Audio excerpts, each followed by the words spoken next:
Betul juga kita dosa. Siapa kau yang sebenarnya dia ini mereka. Cuci berwarna. Nyata dia tidak kamu mesti dia kau. Nama benih kita. Iku itu kegiatan dan jilukan. Ini mengatur. Mengatur Kedapat hati, sehingga Islam.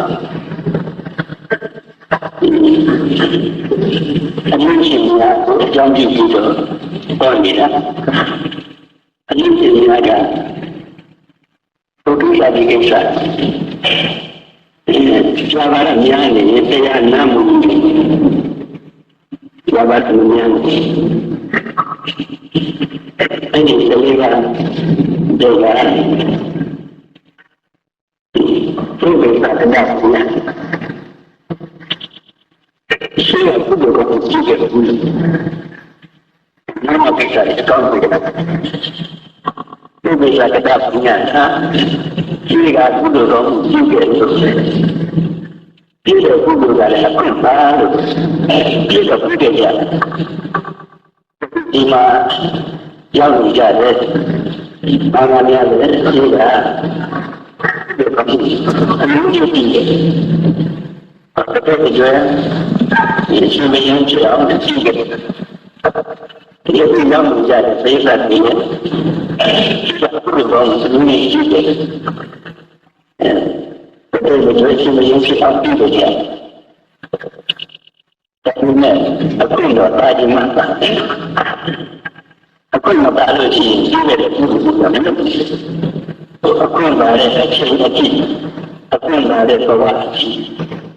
Dia bukan lagi. Mesti ada sesuatu dia. Ada apa? Dia kan kamu dia. Itu bahasa. Itu dia pada yang mana?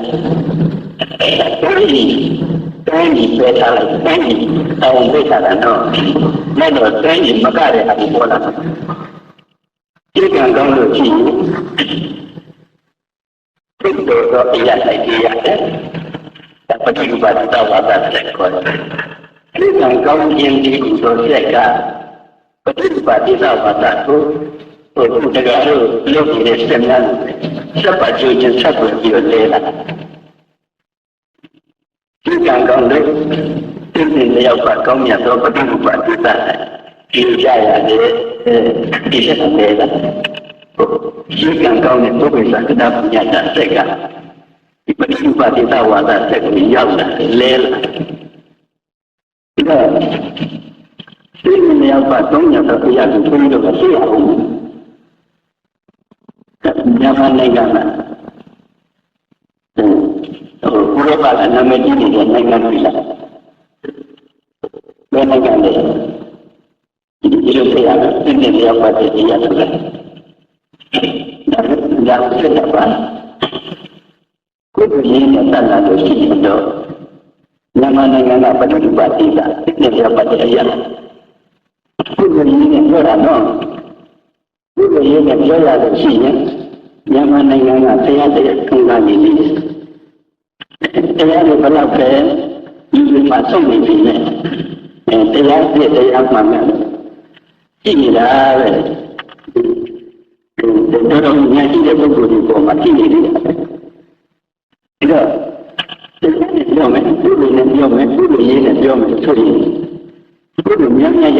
apa ini buat kita? Ini dia apa saya memberikan selawat. Kesan dengan itu begini. Tiada jalur tegak, tercukup lainnya. Ini dia itu, apa yang dia itu? Kau ini ya dua lalu suruh melalui. Ini dia buat.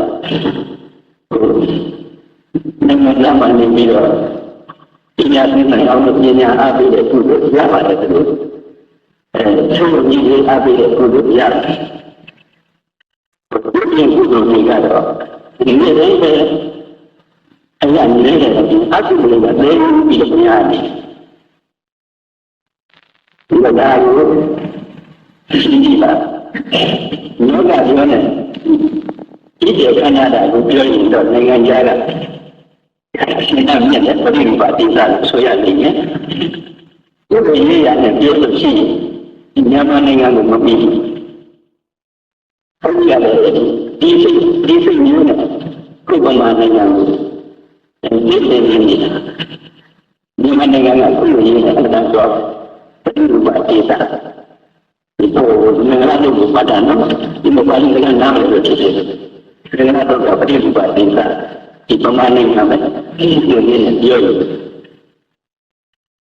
ပရိနိဗ္ဗာန်တရားမှာရောက်လာတော့ဘယ်လိုဆက်နေပြည်နေတယ်လို့ဆိုတော့ပရိနိဗ္ဗာန်တရားတရားတော့ပါစီမင်းတို့လည်းမပါဒီစက်တဲ့ဆက်ရ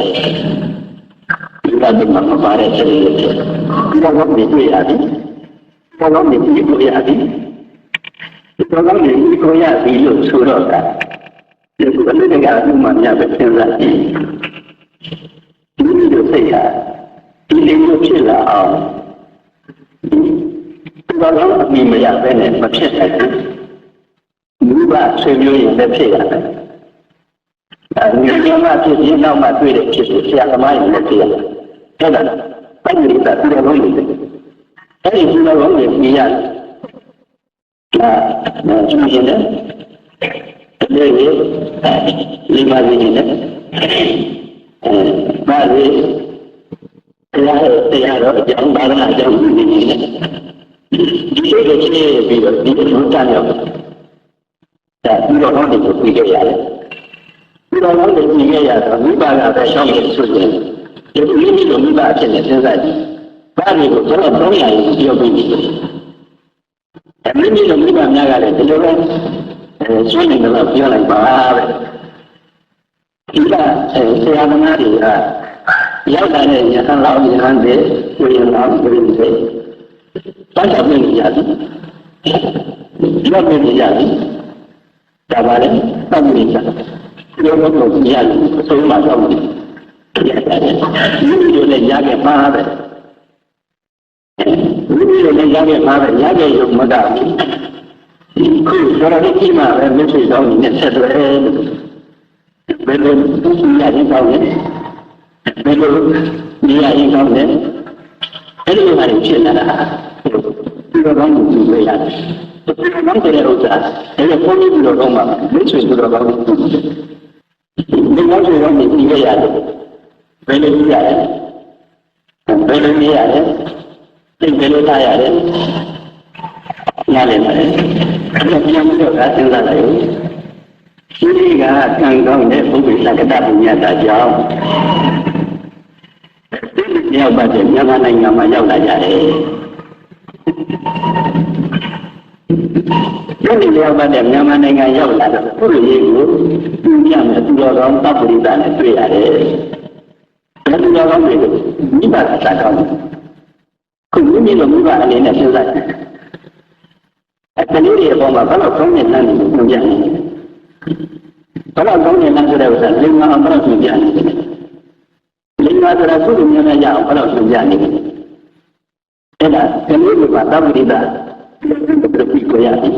မိမိလိုနဲ့ပြကိုခဲ့ရတယ်အဲ့ဒါရဒါကလည်းဒီဘုန်းကြီးစဉ်းစားတဲ့မိတ်ဆွေတွေနဲ့တွေ့ရတော့တယ်မိတ်ဆွေတွေကကောင်းရလို့ညွှန်တယ်ဆိုရင်မိတ်ဆွေတွေလည်းသဗ္ဗရိတပြုလို့ကောင်းတယ်ဒါတော့တဏှာတယ်ပါနော်ဒီကံကောင်းတာကပစ္စေဝိသက္ကတဘုရားဒီကံကောင်းတဲ့အရာမှာရောက်လာတာပရိနိဗ္ဗာန်တိသာဝါဒကောင်းတဲ့အရာရောက်လို့ဘုရားကောင်းတွေကိုတွေ့ရတာက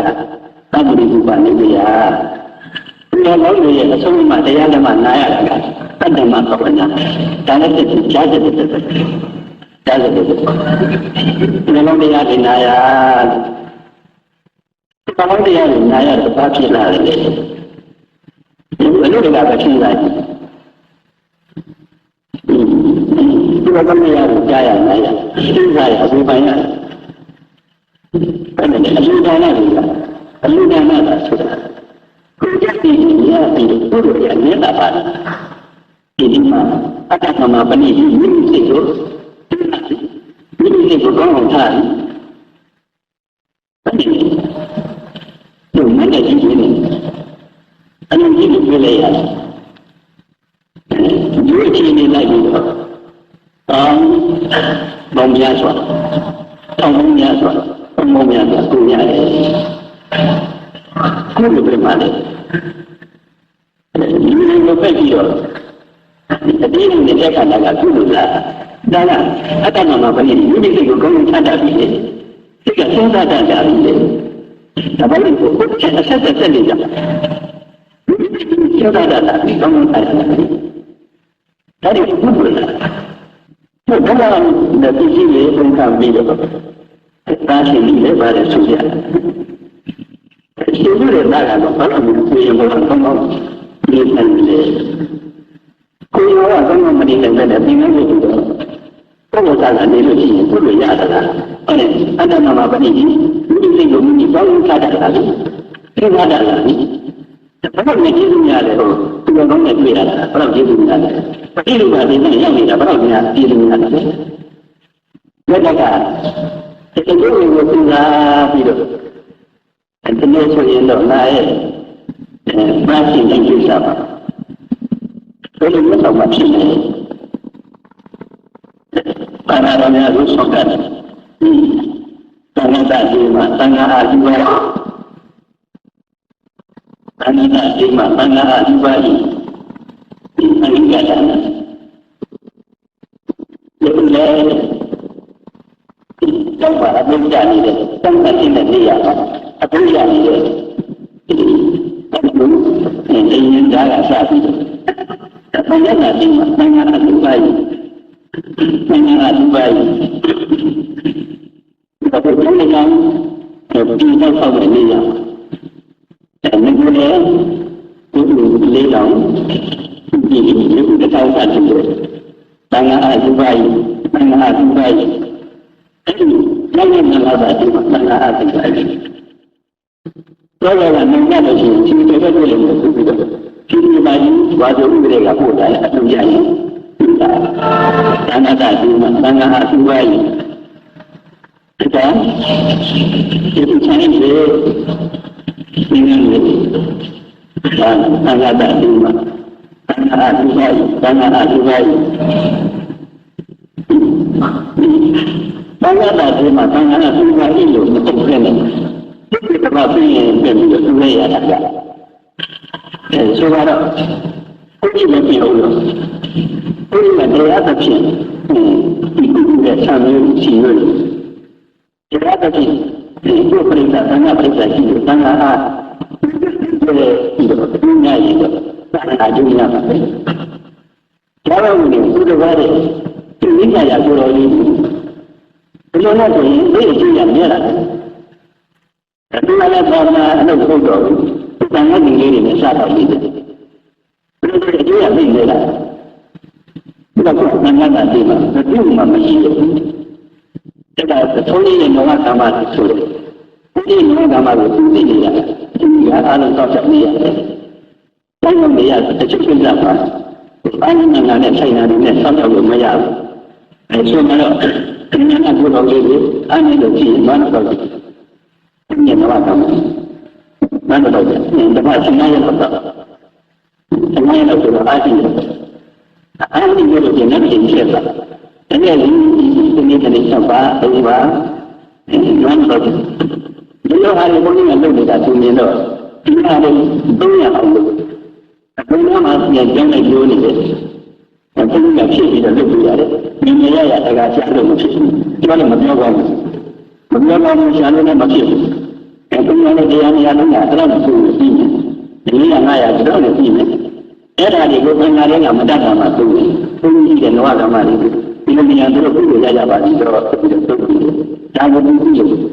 ဆရာတော်အလိုရှိရနောကဓမ္မအဲ့ဒီသိရတယ်သူရှိတယ်အဲ့ဒီလည်း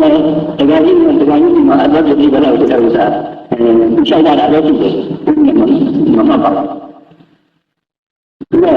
ဒီလိုအတ္တကမှာပဏိတိမိမိစိတ်ကိုကောင်းကောင်းအတ္တလာတာဘာဖြစ်လို့လဲဆိုတော့သူတော်ကောင်းကိုသိရတယ် ဒီလိုကောင်းကြီးဘာလို့ပြရလဲပဋိဥပါတိသစိတ်တရားပတ်တဲ့အရာကိုရောက်နေတယ်စိတ်တရားပတ်တဲ့အရာကိုဘာလို့ရောက်ရလဲဒီကနေ့ကြည့်ရရောက်လာတာအဲ့ဒီလိုမျိုးဘုရားကလည်းမပြည့်ဘူးလားဒီလိုနိုင်ငံရမှနေတဲ့လူတွေကဘုရားကလည်းမပြည့်ဘူးပြည့်တယ်လေအခါအကျပြည့်လို့ကြည့်ရတာဒီနေ့ပါလာတယ်ဒီလိုအခြေခံပြုလို့ကောင်းမှုကြည့်ရတော့စိတ်တရားပတ်တဲ့အရာပါရောက်လာကြတယ်စိတ်တရားပတ်တဲ့အရာဆိုတာကမှတော့တဲ့ပါသင်္ကန်းပြပါမယ်ဒီတော့ရတယ်မှာကြားရတယ်ဒီလိုအလုပ်လို့မဖြစ်ပြန်ဘူးဒါကအမျိုးကြီးချာကြီးရန်ကြီးတို့လည်းသူ们စဉ်းစားတဲ့နေရာကျတော့လည်းသိမနေပြန်ဘူးဒါကဒီမန္တလေးဟာသာနာပြည်လို့လည်းအမှန်ကောင်းတဲ့နေရာဖြစ်နေတယ်မန္တလေးအဲ့ဒီနေရာမှာသူရောက်လာတဲ့ဥစ္စာပရိနိဗ္ဗာန်တိတာမင်းကပြနေတယ်ကျေးဇူးကပြောလိုက်တာဘုရားကတည်းကပြန်လာတာထူတယ်ဒီမန္တလေးရောက်တိုင်းပဲသူတော်ကောင်းတွေတွေ့ရပါလားမတွေ့ရပါဘူးမန္တလေးကအမေဆွေတွေကညံ့ညံ့နေဆရာသမားတွေဖြစ်လို့ဒီကြရပြန်ရဲ့အဲ့ဒီဒီကံကနည်းနည်းညံ့ညံ့လို့ဒီကံမှာကြပြန်ရဲ့အရှိကံကကောင်းရင်ဆရာသမားကောင်းတွေနဲ့တွေ့ရတယ်မိမမကောင်းတွေနဲ့တွေ့ရတယ်အရှိကံရှိတယ်ရှိတော့ဘယ်တော့မှမလုပ်ဘူးဒါကြောင့်မိမိစိတ်ချရတဲ့ဆိုတဲ့ဥစ္စာဒီဆရာသမားတွေရဲ့တတိယကာရမတွေပဲဒီစိတ်ကိုချရတဲ့လားဘယ်ဟုတ်မလဲဒီဘုရားကနာနေနဲ့ဒီကြောင့်ရောက်တာမှဘုရားကနာနေနဲ့သိပြီးလုပ်ချင်တာထင်တာလေဒီတော့ဒီခြေကံကကောင်းတာမှလည်းဆရာကောင်းသမားကောင်းရဲ့ဩဝါဒကိုလိုက်နာနိုင်တယ်ခြေကံမကောင်းလို့ရှိရင်ဆရာကောင်းသမားကောင်းရဲ့ဩဝါဒကိုမလိုက်နာဖြစ်ဘူးဒီလိုဖြစ်နေတယ်အဲဒီခြေကံကတဲတံမိုးကြီးဒီကဘယ်တံမိုးကြီးဒီကဘယ်တံမိုးကြီးတာကိုသိလို့သိခဲ့ရပါလားခြေကံကောင်းလို့ရမလွယ်တာဘူးခြေကံကောင်းလို့ဆိုတာအသေးသေးတော့ကိုယ်ကံနဲ့ကိုကောင်းရတာပဲကောင်းပြီမဲ့လို့တင်းတင်းလျောက်ပါတဲ့အရာမျိုးပို့လိုက်တဲ့အကံကမလွယ်ပြန်ဘူးအင်းကြီးကဝန်တာရနာရဲ့ခြေကံကတော့တင်းတင်းလျောက်ပါတဲ့မန္တလေးကိုသာသနာရေးရွတ်ဆောင်လို့ကောင်းတဲ့နေရာမှာရောက်လာပြီတတိယကပဋိလူပတိသဒါကသိမှရှားလို့တော့သိမှရှားလို့လည်းပဲနောကအတိုင်းယူလို့ဉာဏ်ကြည့်လို့ရှိရင်ရှားလို့ဖြစ်ပါသေးတယ်ဉာဏ်ကြည့်လို့ရှိရင်ဆိုတာဉာဏ်ကဘယ်ရလဲသိကံလားသိကံကိုသိမလို့သိကံကတော့သိဉာဏ်နဲ့ရှိလို့သိမှရှားလို့ပြတ်တတ်လာတယ်ကြားရအခွင့်အလမ်းနဲ့ရှားလို့ရတယ်ဟောဒါသိကံပဋိလူပတိသမှာရောက်လာပြီဒီကောင်းကြီးနဲ့တွေ့ရပြီတရားမိဘဆွေမျိုးညာတိမိတ်ဆွေဒီကောင်းကြီးနဲ့တွေ့ရလို့ကောင်းတဲ့အပြောဆိုအဆုံးမှာဩဝါဒတွေနာရပြီဒါရှိကံကောင်းတဲ့အဆုံးမှာနာရတိုင်းလိုက်နာကြသလားလို့ဆိုတော့မလိုက်နာတတ်တဲ့သူတို့မလိုက်နာခြင်းတဲ့သူတို့အများကြီးအဲ့မိမိတို့ကသောင်းနေမများလိုက်နာတတ်လာတယ်သောင်းနေမများလိုက်နာခြင်းလာတယ်အဲ့ဒီဘုရားကနာကိုရှောင်းနေများရှောင်းဒီလိုမျိုးမရှောင်းနိုင်နေနဲ့ရှောင်းနေများရှောင်းနည်းနည်းများနည်းနည်းနဲ့သူ့ကိုများများကြီးရတဲ့အလုပ်ကိုလုပ်မယ်လို့အဲ့လိုအနေမျိုးရောက်လာတဲ့ဥစ္စာဟာအတ္တသမဗဏိကြီးဒီစိတ်ကိုကောင်းကောင်းချတတ်လို့ဒီအခြေအနေရောက်လာတာလေဒီတော့အတ္တသမဗဏိကြီးနဲ့ဒီလိုလုပ်တာဒီဘဝအလုပ်ကိုသာဘာဖြစ်လို့လဲဘုံနောကဘဝအတွက်ပုဂ္ဂိုလ်ကတ္တဝိညာဏတို့လာဖြစ်မယ်ဒီအားရစီအကြောင်းနောကဘဝအတွက်စက်ကထပ်လဲရမယ်လေဒါကယနေ့ဒီယနေ့ရှိတဲ့ပုဂ္ဂိုလ်တွေဟာနောကဘဝကအန်းကြီးလို့ရှိရင်ဘာဖြစ်ရမလဲဆိုရင်ပုဂ္ဂိုလ်ကတ္တဝိညာဏဖြစ်ပြီဒီနေ့ပုဂ္ဂိုလ်ကောင်းရလားနောက်နာမဲ့ဘဝတွေဟာသူ့ကျိုးပြီးသူ့ကျိုးပြီးကိုအဖွင့်ထားရင်အရှင်ကမြင်းနေတယ်ကောင်းတဲ့အရာကိုရောက်မယ်ကောင်းတဲ့တရားမှုပါတွေနဲ့တွေ့ရမယ်ကောင်းတဲ့အဆုံးမှာဩဝါဒတွေကြားရမယ်ကောင်းတဲ့အလုပ်ကိုလုပ်ဖြစ်သွားမယ်ဒီဘဝကပြည့်တဲ့ကံနေတာဒီဘဝကပြည့်တဲ့ကံနေတာမြဲတဲ့ကံနေလားလို့ဆိုတာဒီနေ့ပဲပြည့်တဲ့ကံနေတာဝါလုံးကဘယ်လိုသိမြတ်တော့ဘယ်လိုသိဒီကုအလူရှိတာနဲ့မှဘယ်လိုသိဒီတော့မယ်လို့ဆိုတော့ဒီလိုဆဲတဲ့မှာဘယ်လိုသိဖြစ်လို့မေတ္တာစိတ်ကိုကိုယ်လောင်းပြီးကိုယ်လောင်းပြီးနားလေရင်းတဲ့မေတ္တာစိတ်ကိုကုနာစိတ်ကိုမိတ်ဆွေတင်တာလေဒီလိုမှနားလေကြည့်ပြီးတော့ဒီလိုရင်းသက်ကြတာဒီလိုရင်းနဲ့မေတ္တာစိတ်ကိုကုနာစိတ်ကိုဒီကုသိုလ်တွေကပြည့်စုံတဲ့ကုသိုလ်အပြင်ကိုရအတွက်အပူရလိုက်တဲ့ကုသိုလ်တွေမနေဘူးရှိတပုဂ္ဂိုလ်ကတပူရတယ်ဒီလောက်ဆိုရင်ဒီကဘာတော့စားနေခြင်းနဲ့မေတ္တာစိတ်တွေဟာပုဂ္ဂိုလ်ကတဝိညာဏဖြစ်နေနောက်တန်တာဘယ်လိုကြည့်ပြီးလို့ကိုယ်ကောင်းစားနေခြင်းနဲ့မိဘတွေနဲ့တွေ့မယ်ကိုယ်ကိုကောင်းစားနေခြင်းနဲ့ဆရာတော်သမားတော်တွေနဲ့တွေ့မယ်ဒီကအကြောင်းကအခုမှအကျိုးကိုသွားပြီးတော့ပို့ဖို့မယ်အဲ့တော့အမှန်တန်မေတ္တာဆရာအကြောင်းဘုန်းကြီးဒီနည်းနဲ့ဒီသာသနာကြီးကိုတာဝန်ထမ်းနေတာ ညမှာဒီကံပုရိသကနာပြန်အမှန်တန်ကောင်းတယ်အမှန်တန်ကောင်းလို့ဟုတ်ပါရဲ့တော့ရဝိရပြီမဲ့ဆွေမျိုးတွေဩဝါဒပြမဲ့ဆွေမျိုးတွေနဲ့ဒီဘွားတွေနဲ့ဒီလိုဆောင်ရတဲ့အဖွားတွေနဲ့တွေ့ရတယ်ပုရိသကနာမြညာဆိုတော့ပဋိနိဗ္ဗာန်လာရောက်နေပြီအဲ့လိုဒေသရောက်တဲ့အတွက်ကြောင့်ဆရာကောင်းသမားကောင်းကြီးတွေဒုတိယသာသနာ့ဆိုတဲ့ဘာဝိတ္တဆရာတော်ကြီးဆိုတာဆွေမျိုးမကင်းဘုန်းကြီးတို့နေကဘုန်းကြီးဒီရွာနဲ့စတဲ့ရွာကဘုန်းကြီးရွာမှာနေတယ်ဆရာသမားကြီးတွေနဲ့တွေ့အဲ့ဆရာသမားကြီးတွေကကောင်းတဲ့ဆုံးမတွေတွေ့တယ်အမိမရှိလို့ငယ်ငယ်ကလေးကဘိုးတွေဘွားတွေပြီးတော့ပုဂ္ဂိုလ်ကလေးများစောင့်နေတယ်အမှုချာလည်းဘုမဖြစ်ဘူးဘုကြောင့်အခုလိုဒီနာမရေလို့ပန်းလို့ဒီနဲ့မိသားစုရတယ်ကပုဂ္ဂိုလ်ကနာမညတာသိကောင်းတာပဲဒီနေ့ရောက်ပါတဲ့အရာလည်းငါဖြစ်ရတယ်ဘုရားတော်ဆရာတော်မှာတော့ဘိုးဘွားဘွားတော်နေတယ်အမိထားတဲ့ဘိုးတွေဘွားတွေအသားကောင်းတယ်အင်္ဂလိပ်မရောက်ဘူးအင်္ဂလိပ်လက်ထက်မရောက်ဘူးဘာမှပြီးပြီးဘိုးတွေဘွားတွေတဲ့တက်ပြီးတော့ကောင်းကြည့်ရှိကြတယ်အဲ့ဒီဘိုးတွေဘွားတွေနဲ့ပြီးခဲ့တယ်ဆရာတော်သမားကောင်းတွေနဲ့ပြီးခဲ့ရတယ်မင်းကြီးရောက်ပြန်တော့လေအဲ့ဒီဆရာသမားကြီးတွေနဲ့တွေ့ရတယ်နောက်တော့ဘုက္ခုတွေဘာလို့ပြောပြန်တော့ဆရာတော်ကြီးတွေကသိပြီးတော့အရင်ပါလိုက်ကြတယ်အဲ့ဒါဘုရားတွေသာဝတိဥပါနေပြီးအသိကြီးကြလာတယ်သာရီမီလိုက်ကြတဲ့အခါကျတော့တက္ကမဘဝနာဒီလိုမျိုးနေရာသိတွေ့ရတာပဲသိတွေ့ရတော့ဘုန်းကြီးကဒီသာနာကြီးကချမ်းသာတယ်သိချမ်းနိုင်တယ်ဆိုပြီးတော့ဘုန်းကြီးကဆန်းတယ်လေအခုတကအနုတကအမှုမှန်တယ်ဒီလမ်းနဲ့သွားတယ်ဘုန်းကြီးလည်းသိစိတ်အဆက်တာနဲ့ဘုန်းကြီးကဒီမှာလည်းသိစိတ်အဆက်တာနဲ့ဂုဏ်ကံနာတွေပါတယ်ဆိုတဲ့ဥစ္စာသိချင်တာသူဖြစ်လာမှာဘုရားပြီးတော့တဲ့ကဂုဏ်ဥပ္ပါဒသူတက်လာပဂါဒနာတွေလာတာပါတယ်ဥပ္ပါဒသူတက်လာဒီကမှန်မှန်မလေးတော့ကျူတာတော့သပုစေကံဝတိယာနာယာနံဗဒပရိကံယာနာယအမတံမာရံကတံပုရိသဂာရိယံသပုစေကံသမ္ပတိစေလေးရဲ့သူပေါင်းစေကံလေးခုစီတတတော်ခဏပရိကံညာမောင်းပိချိုငါ့လူတို့ကိုဒီစံကြပိချိုအတတော်ညာနံတော်လေးကြီးအများတယ်လိ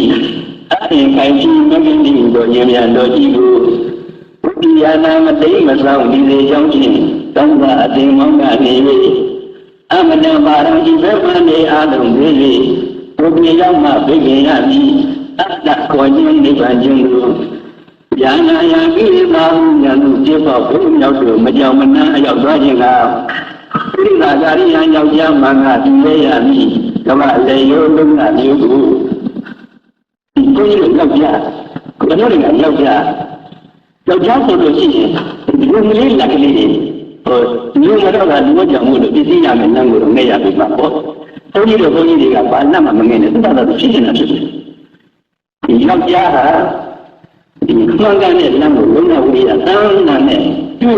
မှယောက်ျားပြီးသားတယ်လို့ဘာလို့လဲအကြောင်းကြီးအများကြီးဆုံးဒီချိန်လေးရောက်ကြတယ်သတုစေကံသံပါတိစေလေးကျေစုကောင်းစေကံလေးဘူလိတထတော်ခုနကသံပါတိချက်ဒီဘုန်းကြီးကမြန်မာနိုင်ငံရောက်လာတဲ့ဥစ္စာသိဝမ်းမြောက်ပါတယ်ဒီနိုင်ငံကြီးကိုကြီးကျယ်တယ်ကြီးကျယ်ပါတယ်နိုင်ငံကြီးတွေမှာဝန်ကြီးချုပ်တွေနဲ့ဝန်တွေသမတတွေဖြစ်တာမကြီးကျယ်ဘူးကြီးကျယ်ပါရဲ့တက္ကရာဖြစ်တော့ဒီလိုကုသိုလ်ရပါလားဒီကျုပ်တွေဖြစ်တော့ဒီလိုကုသိုလ်တွေရပါလားဒီတော့ဘုန်းကြီးကဒီနိုင်ငံဖြစ်ရတာသိပြီးတော့ဝမ်းမြောက်ဝမ်းသာလက်ခံတယ်လေဘုမသတ်တာမှုသိလက်ခံတာသတုတကံသံပါတိစေလေးရဲ့သူပေါင်းစေကောင်းလေးကိုလိတတ်တော်ဆိုတော့ရှိကံကဘုန်းကြီးတို့ဒီနိုင်ငံကိုအကျိုးပေးလိုက်တာသိဝမ်းမြောက်တာလေသိကျေးဇူးတင်တာလေဘုန်းကြီးကတော့ကျမ်းမှာကျေးဇူးတင်တယ်လေရှိတော့ကအတူတူရရတယ်ဆွေမျိုးများဒီမိဘဆရာသမားတွေရှိနေမယ်အဲ့ဒီဆွေမျိုးများဒီမိဘဆရာသမားတွေနောက်ဆုံးမှာအမှန်တန်ကျေးဇူးများတယ်လေဘာဖြစ်လို့မြန်မာနိုင်ငံပဋိလူပါဒေသရောက်ဒီကံဝိဒ္ဓရဲ့ဥစ္စာအဲ့ဒီဆရာမိဘတွေရဲ့ပြပြီးတဲ့အတွက်ရှင်းကံကောင်းခဲ့တာအဲ့ဒါကိုကြီးကနေကျင်းမှာမှာယခုတွေ့တဲ့ဒကာဒကမတွေရှင်းကသူကြီးသားဖြစ်နေသူကြီးကကိုကြီးသားဖြစ်လို့ရှိရင်တော့ကျေးဇူးကမဆက်ရသေးတဲ့ကျေးဇူးတွေဆက်တာပေါ့သူကြီးကဒီကျန်မှာမှာပေါ့ဒီကသူကြီးသားတွေဖြစ်နေရင် ဆွဲရမဟောရဘူးဒီကြောင့်ကဘာဖြစ်လို့ကောင်းနေတွေ့ပြီးတာရောက်လာနေတွေ့ပြီးတာမဟုတ်တဲ့သူတွေကလူမကြီးသူလည်းနဲ့သူသွားပြီရှိပြီးသားသူတွေကိုဟောရတာကိုမနဲ့တောင်းကြည့်တယ်ပြီးတော့ဆွဲရဟောပြီးတော့ဘယ်တစ်ချိန်လာတော့ဘယ်သူမှမကြောက်ကြရနဲ့သူ့ဘာတော့တန်ရှိတဲ့လူတွေရောက်လာနေတယ်ပုဂ္ဂိုလ်နဲ့ကိုယ်နဲ့ရောက်လာတဲ့အခါကျတော့ဘုန်းကြီးမှာတောင်းလို့သိကြည့်လာတယ်ဒါကြောင့်မို့လို့ကံပါပဲရှင်းကြတယ်ဘုန်းကြီးရဲ့ရှင်းကြတဲ့ပြီးတော့ဝမ်းမြောက်တယ်ပဋိဥပါဒေသမြန်မာနိုင်ငံဘုန်းကြီးဖြစ်ရတာဒီလိုဒီမျိုးတွေကြားထဲမှာသွားပြီးတော့ဖြစ်ရတာသိပြီးတော့ဝမ်းမြောက်တယ်ဒါပါပြီပဋိဥပါဒေသရောက်နေတယ်တောက်ပရိသအတူတော်ကောင်းတွေကိုသိပြီးရရတယ်အဲ့တော့ဘုန်းကြီးရဲ့စိတ်ကသိနေတာပဲတောက်ပရိသတွေရှိတယ်တော့ဘုန်းကြီးက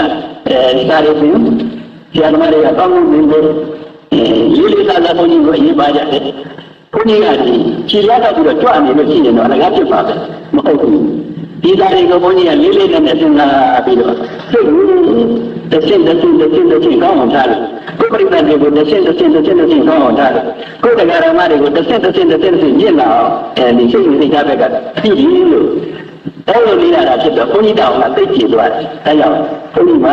ရှင်းကြံကောင်းလို့ပဋိဥပါဒေသရောက်တယ်။ပဋိဥပါဒေသရောက်လို့သူတော်ကောင်းတွေနဲ့တွေ့ရတယ်။သူတော်ကောင်းတွေနဲ့တွေ့ရလို့တရားကောင်းတွေဆုံးမကောင်းတွေရတယ်။ဆုံးမကောင်းတွေရလို့ကိုယ်စိတ်ကိုကောင်းအောင်ထားရတယ်။စိတ်သိလေတာ။ဒါကြောင့်သမုစေကံဓမ္မတိစေလေးချက်စုပေါင်းစေကောင်းလေးကိုလေးတတ်တော့ဘုန်းကြီးလေးမှပြန်တက်ဖို့ဒီလေးမှချမ်းတက်ဖို့တော့လေးများကြီးလုပ်နေတယ်သိဘူးနဲ့သိဘူးနဲ့ဘုရားလေးများကြီးဘယ်တော့စေကောင်းလေးပါစေကောင်းလေးပါအပြတ်မကောင်းစေကောင်းလေးပါသတိစကနမတိစေလေးရဲ့သူပေါင်းစေကောင်းလေးကိုလေးတတ်တော့ဘလပရိကံညံပေါင်းပြည့်စုံငါ့ဘူးလို့ကိုယ်ဒီဆောင်ကြအောင်ကျအပ်တော့ဘုရားတရားထဲမှာဘုံ၅ပါးရှိတယ်သတ္တဘုရားဥပ္ပဘုတတိဘုသမာဓိဘုပညာဘုလို့ဒီတရားတွေကဘုတတ်နေတဲ့တရား၅ပါးရှိတယ်ဘုပဲသတ္တဘုကလည်းယုံကြည်လိုက်တာဒီကိုယ်ကိုယ်ကိုပြည့်စင်တာကိုယ်အနုတကာလူမှများလည်းယုံကြည်လိုက်တာကိုယ်ကိုယ်ဟောရင်ပြောရင်တန်တဲ့တရားအကျိုးကိုယုံကြည်လိုက်တာသတ္တဘုချက်လို့မရဘူးသူများချက်လို့မရဘူးဘုမကျင့်နေခံနေတဲ့ဘုတွေတချို့ဘုတွေကရံသူနဲ့မတွေ့တော့ကြွားနဲ့နေပါလေရံသူလည်းသူရောတစ်ခါတော့ကုတ်ပြီးတော့အမိကုတ်ပြီးသူပြေးရတယ်အဲ့ဒါလို့ဘုမျိုးမဟုတ်ဒီဘုဟာတော်တတ်တည်ကြောင်းတဲ့ဘုတတ်တာဘုကအဲ့လိုဘုမျိုးမဟုတ်ဒီဘုဟာတော်တတ်တည်ကြောင်းတဲ့ဘုတတ်တာဘုကတတ်တာကိုတတ်တည်ကြောင်းလို့ပဲဒီနာဘုကသိရတာရခုသိရတာနိဗ္ဗာန်နဲ့ချွတ်ယုံကြည်မှုမြင်နေတယ်ဒါမှမဟုတ်ဘူးပုရုဇေမို့လို့မရှိဘူးမဟုတ်ရှိတယ်အဲ့ဒါထိတ်ရတယ်တမားကြီးထိတ်ရတယ်ဒီမှာဝိရိယကလည်းယခုအတိပေါ်တယ်အကျိုးစားပြီးတော့နေတယ်ဒီခန္ဓာကိုယ်ကလိုက်နိုင်တဲ့အကျိုးစားနေတယ်အဲ့ဒါသိရလို့ကလည်းကောင်းတယ်တမားကြီးကလည်းကောင်းတယ်အားလုံးတတိထားပြီးတော့နေတယ်တတိကလည်းကောင်းတယ်အဲ့ဒါကြည့်အောင်ကောင်းတယ်နိဗ္ဗာန်ရှိအောင်ကောင်းတယ်ဆိုလေသတိကသံပါတိတဲ့လေးရဲ့သူဆောင်တဲ့ကောင်းလေးကိုဒီတတ်တော့ဘုရားပရိယာယံမောင်းခွေးဖြူငါ့ဦးတို့ကိုဒီစံပြအကျိုးအပ်တာတဲ့ဘုရားကိုလည်းပေါ့အဲ့ဒါအမှန်စဉ်းစားကြည့်တော့နာတရာလေးရှိတဲ့တတ်တာကိုရှိတယ်အဖြစ်လေးပါသွားတယ်ခင်ဗျာပညာကိုရှိတယ်ဒီစိတ်ဓာတ်တစ်ခုလုံးနဲ့ဆိုလို့ရှိရင်စိတ်ဝင်စားသမာဓိကိုရှိတယ်လောဘဝိရိယဆိုတဲ့ဝိရိယကိုရှိတယ်အမြဲတတိယနေတဲ့တတိကိုရှိတယ်ငါမလည်းပဲညာနည်းငါနဲ့ဘုံငါးပါးငါရဲ့သံပါတိဆက်ပါဘုံငါးပါးပြည့်စုံပြီးတော့နေတဲ့ငါရဲ့ရည်ရည်ငါလည်းနိဗ္ဗာန်တည်တက်ပါပဲအဲ့လိုငါနေတာသံပါတိတဲ့လေးရဲ့သူပေါင်းစေကောင်းတဲ့ဥဒိတတတော်ဘဏပရိညာယံမောင်းပြပြောငါဟုဘုတို့ကိုဒီဆောင်ရအကျိုးအတတ်တော်ယာမဘောဓိရှင်များတင်ပြီးအာရင်ခိုင်ကြီးနိုင်ဒီဟူသောရှင်ပြန်တော်ကြီးဒီရဆိုတဲ့ဥစ္စာဘေးကယူနေရတာမဟုတ်ကိုယ်စိတ်ပဲကိုယ်စိတ်ကဘယ်တော့ကောင်းလို့အကျဉ်းနဲ့ဆင်းရဲနေမှာနေတယ်ဒီကြည့်လို့ကြည့်ဖို့အများကြီးနေမှအားရှိတယ်ဒီပုဂ္ဂိုလ်ရဲ့ဘုန်းကြီးပေါ်နေတယ်တန်ခါးလေးတနက်ကျန်ရနေနေတော့ကြောက်နေကြည့်နေတယ်တရားများမနဲ့ဆိုတုံးလို့ပြီးတော့လေအင်းလိုပါတော့ချက်နေတော့ဒီအကူကြီးတွေပါဒီဘေးကရနေပြီအမှန်ကြီးနေပြီကိုဒီလေးလေးရကြောတော့ရှိတယ်။ဒါကကောင်းနေတာ။ကောင်းနေတယ်ဆိုလို့ရှိရင်ဒီကအဲ့ဒါကလည်းလည်းလို့မထင်ဘူးဘုန်းကြီး။ နာမငါရထားရဘယ်ဖြစ်ကောင်းကောင်းနဲ့အာနာကြီးညာကြီးလို့ဖြစ်ရှိတယ်အဲ့ဒါသာသနာလည်းဖြစ်လာပြီးတော့နိုင်ငံတော်ကောင်းတဲ့ကောင်းတော့အာနာရဲ့ကိစ္စတွေကိုချိုးတတ်တဲ့အောင်ပြင်ရတယ်အများကြီးရှိတယ်အဲ့ဒါလုပ်ရတယ်အများကြီးရှိတော့နာပါလေးဘယ်လောက်လာတာဒီနိဗ္ဗာန်သွားဖို့ရရင်ဉာဏ်တော်ကြီးတဲ့မှာတော့သက်ရှိရှိထိုင်ပါလေဘုန်းကြီးကလည်းကောင်းတာကိုကြည့်ရတဲ့သလန်းပဲမတော်တာတွေကိုလည်းဘုန်းကြီးကသိနေတတိထားရတယ်အခါရမယ်ဒီလိုမှမနေပါနဲ့နိဗ္ဗာန်ကြည့်တော့မဲ့ပုဂ္ဂိုလ်တွေကတဏှာကလေးမှဒီမသိနေကြည့်ရင်မဖြစ်ပါဘူးအဲ့ဒါဆက်လိုက်တာဒီလိုဘုန်းကြီးကဒီအပြစ်ကိုရှာရဲ့အဲ့ဒါကောင်းတာပါကောင်းတာတော့ကြည့်ရင်နိုင်ပါတယ်ဉာဏ်တော်အမြင်အများတင်ပြီးအိုင်ခိုင်ကြီးငယ်ကြီးဟူသောယံပြန်တော်ကြီးတို့ဘုန်းကြီးအစီအစဉ်လို့ပြောတာတော်တော်ကြီးဉာဏ်တော်တက်ရတဲ့ပါခုဒီကနေ့ဘုရားတဲခေါ်လာတာပို့ဘူးကိုယ်ဉာဏ်နဲ့ကိုယ်နဲ့လက်ကြရမှာဒီဘုရားကြီးဘုရားကြီးနေဝတ်တော်ကြီးနဲ့ကြီးပြီးတော့တက်သွားကြဘာလို့ကြည့်သွားမလဲဆရာသမားတွေရောဘယ်မှာတတိယဝန်တွေရောတရားဓမ္မတွေရောကိုယ်ဉာဏ်နဲ့ကိုယ်နဲ့တက်သွားကြဘာလို့ကြည့်သွားမလဲညာနဲ့တော်အစီအစဉ်အများတင်ပြီးအိုင်ခိုင်ကြီးမဲ့ကြီးဟူသောယံပြန်တော်ကြီးကိုဘုရားနာမသိမဆောင်ဒီလေကြောင့်ဖြင့်ကပ္ပအမောင်းကနေအတ္တမာရိဒီဘက်မှလည်းအလုံးသေး၍ဘုရားမဘိက္ခယမိအမတခေါ်ညွှန်နိဗ္ဗာန်ကျုံကိုဒီကနေ့တော့တော့ဘူးအားလုံးသိနေကြပါလားရတယ်နားရတယ်သိရတယ်သိရကြရတယ်ဒုက္ခများလိုက်တာအားလုံးတော့မှာဒီဘဝတဘောကမဟုတ်ဘူးရှိတော့လည်းအခုအမှုတကားလုံးမှာလေဘိုးရင်ဓာတ်တွေပြေဒီဝတ်တိုင်းရတယ်အကြရာတွေမတော်လို့မရလက်ခံမိတာဖြစ်ခဲ့ရတယ်ရှိလို့တော့လည်းနိဗ္ဗာန်မရမချင်းတွေ့ရမယ်နားရမယ်သိရမယ်ဘဝတွေမှာတွေ့ရမယ်အကျိုးရအချမ်းမတတ်တော့တရားသိဝါကြလို့ဒီလိစ္ဆာမိတာတွားရရမယ်ဒီဘက်မှာတော့အားလုံးမကောင်းပါဘူးဒီလိုလည်းနေရတာဒီဘက်မှာအားလုံးမကောင်းဘူးနိဗ္ဗာန်အောင်မှအားလုံးကောင်းမယ်အတ္တမာရင်းပဲမာနေအားလုံးသိလေပြရတဲ့ဘက်ကအားလုံးသိလို့ပြည့်တင်တဲ့ကမှလည်းအားလုံးနား၍နားရတဲ့ဘက်ကမှလည်းအားလုံးအပေလေးဝတည်းလေးသွား၍သိတော့ပြန်ကောင်းတာအတ္တမာရင်းပဲမာနေအားလုံးသိ၍ဘုရားမှာဘိက္ခယမည်အတ္တကိုမျိုးနိဗ္ဗာန်ကျုံလို့ဉာဏ်ရာကိလေသာဝိယံပြေတော့ဘုမမြောက်သို့မညောင်မနာအရောက်သွားခြင်းကဘယ်လိုမှလည်းတော့အတရားကြီးလို့အဲ့ဒီလောဘကိလေသာတွေလဲချပြီးတော့ဒီဉာဏ်ကြီးကြဆောင်တယ်လောဘတရားကြီးသိအဲ့ဒီလောဘတွေကြောင့်လဲချပြီးတော့ဒီဉာဏ်ကြီးကြဆောင်တယ်ဒီဉာဏ်မှာတော့နေရတော့နေရတယ်လောဘဆိုတာမောဟတွေကိလေသာတွေဒီလိုမျိုးမနာလို့လို့ပြီးလို့အဲ့လိုဖြစ်လာတော့ဒီဉာဏ်ကြီးလဲချတော့တဲ့ကြောင့်ဘုရားကစောင်းပြီးတော့နေရတယ်သတုတ္တကံမံပါတိစေလေးရဲ့သူပေါင်းစေကောင်းလေးကိုညီတတ်တော့ဘလပရိညာညာပေါင်းသူမျိုးငါးခုတို့ကိုယ်ကိုယ်ပြအချုပ်အတတ်တော့ဉာဏ်နဲ့သွားရင်အများသိပြီအင်္ဂါကြီးမဲ့ခင်လူတို့ရေပြန်တော်ပြီကိုဘုရားနာမသိမဆောင်ဒီလေရောက်ချင်းသာသင်မောင်းကနေ၍အမတံပတ္တံဤဘက်မှနေအလုံးသေးဘုရားရောက်မှအဘိဓိယာမိအမတကိုညွှန်နေပါကျုံလို့